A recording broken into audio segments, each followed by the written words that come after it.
We must do what we can do, and we can do if we want to. Insya Allah saya percaya akan berdiri 500 sekolah ini, saya percaya itu berarti kita akan membantu 500.000 keluarga miskin, keluarga sangat miskin. Karena konsep sekolah rakyat ini adalah satu sekolah 1.000 siswa, SD, SMP, SMA, dan SMK. Saya M. Kodari, Kepala Staf Kepresidenan. Sekarang bersama Pak Wagub Bali, kami meninjau lokasi calon sekolah rakyat permanen untuk melihat perkembangan situasi dan kondisi di lapangan.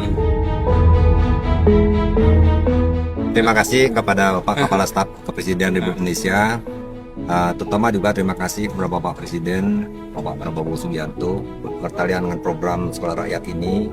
Kami memandang dan melihat ini amat sangat dibutuhkan oleh masyarakat Indonesia, lebih khusus lagi yang ada di Pulau Bali ini.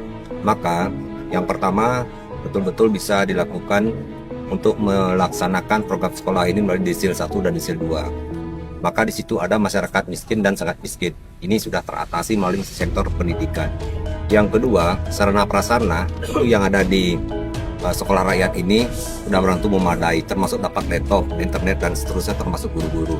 Yang ketiga, para orang tua wali murid ini pun diberikan kesempatan untuk bagaimana berkoordinasi dengan anak-anak yang disekolahkan di sekolah rakyat ini.